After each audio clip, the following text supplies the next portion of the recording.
Dr. Jose Chameleone akomezaawo muganda we Weasel Manizo okuva wali munangate mu ddwaliro ensambya. Weasel wuuno avuddeyo munnange n'amwebaza essayidi eno mu katambi ate nga ngenda kubeera nga nkutuusako ku wali munangate wali ebifo wali munangate mu kibiina ekya NUP. Oh my god, kaadi efuuse munangate problem essayidi eno ngenda kubeera nno nga mbikutuusako ko awo maaso. Jjukira nti nno Bobi Wine ngenda kubeera nga ate nga nkubulira munangate maaso awo. Kakasa nti nno video ogimpeera like ko sate n'okusubscribinga kasita obeera nga tonnaba bamita Geminati sinza ku Geminati eyogi kansoke nkutegeeze ko wali munangate Dr. Jose Chameleone wali yagenze munangate wali gabadde matumbi ga kiro n'agenda munangate okubeera nga amugjayo.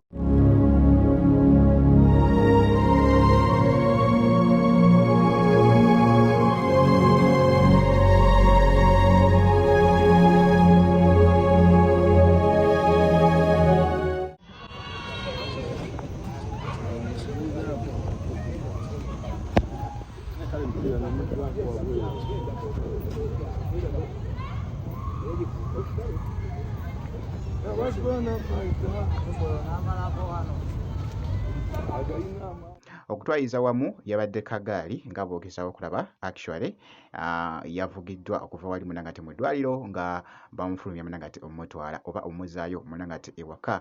Ku sayidi y'emu nga bwe mbadde nkutegeeza wali munangate Weasel Manizo avuddeyo munangate ne yeebaza muganda we munangate Dr. Jose Chameleone kw'ossa ate n'abalala abamubeereddewo munangate mu ddwaliro. Thank you everybody, thank you Chameleone, thank you Scorpion Shaba, thank you my mommy, thank you everybody, Munji, fans and friends, good life, everything one man ngenze waka.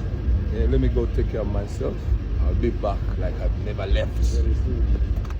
Byebyo no munangate ebiri mugenda mu maaso essayidi eyo Weasel Manizo nga bwakomezeddwawo munangate okuva mu ddwaliro wali nja kubanga nkuwa update yonna enafaayo essayidi eyo. Kakasa nti nno obeerako kw'ossa ate n'okusubscribinga kasita obeera nga tonnaba.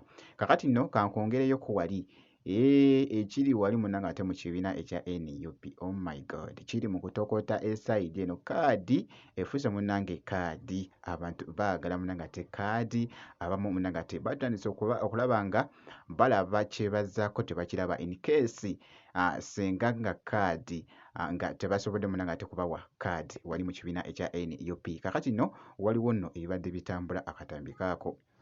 Waliwo information gye nafunye nti olunaku lwe Sunday waliwo meeting eyatuula ku Tick Hotel e Kawempe. Eno meeting yalimu ba foot soldier, yalimu n'abakulembeze, n'okusingira ddala yalimu abantu abeegwanyiza oba abagala okwesimbawo ku positions ez'enjawulo. Meeting eno ekigendererwa kyayo kyali ki?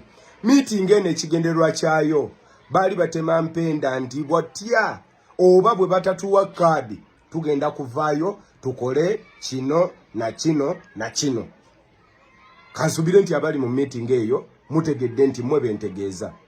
Njagala kubalabula mukole byonna bye mwagala okukola naye temugezaako kukola era. Temukola era baganda bange. Faba mukufa ensonga lwaki tetwesimbawo, lwansonga nti twalowooza oba lwansonga nti tukimanyi nti ffe kye tuyimiriddeko kinene okusinga okubeera nze kansala, kinene okusinga nze okubeera road kansala, kinene okusinga nze okubeera kyeyamaani w'abavubuka oba kyeyamaani w'ekyalo, kinene okusinga nze okubeera MP. Yensonga lwaki abamu ku ffe twagaana okwesimbawo. Kati mpozi mwe nga mwagala tugamba nti mwe mwajja mu struggle oba muli mu struggle lwansonga nti mulina intentions zammwe ng'abantu. Kyovudde olaba nze nagamba nti ne bwabeera mukwano gwange nga mbadde nkuwagira naye we bukeera ku makya ne bakumma kaadi ngenda kutambula n'oyo kibiina gwe kinaaba kiwadde kaadi.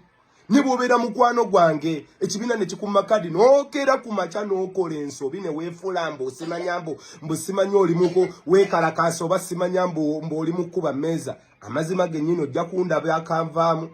Eyo ffe ye struggle gye tulimu. Struggle gye tulimu si ya positions akalala. Bannaffe njagala mukimanye nti obuvunaanyizibwa bwaweebwa isi.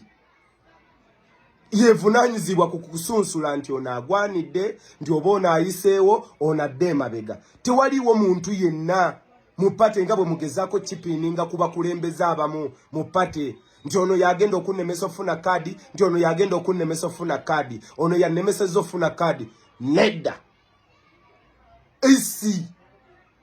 isi yevunaanyizibwa ka si presidenti si David Lewis Rubongoya si Katana si chairman Nyanzi isi yensonga lwaki olaba nti ne Bajjohero Ssennyonyi bayita mu process eyo bali mu process eyo yensonga lwaki olaba nti ne bawayiswa bali mu process eyo era ne bwaba wayiswa nga bukedde ku makya ne bamumakadi simusuubirayo wadde n'olunaku n'olumu complaininga era bwa complaininga tujja mutunuuliza ki so baganda bange fe struggle yaffe nnene okusinga bwe mwewe mugirowooza nene okusinga bwe mugirowooza njagala mukitegere nti eyo information twagifunye era ne kyemwagala okukola nakyo twakitegedde era tubeetegekedde fe struggle yaffe si ya position temukkakanya mulamwa gwaffe temukkakanya mulamwa gwa ate ekirala njagala mukimanye nti sitemuli bakitalo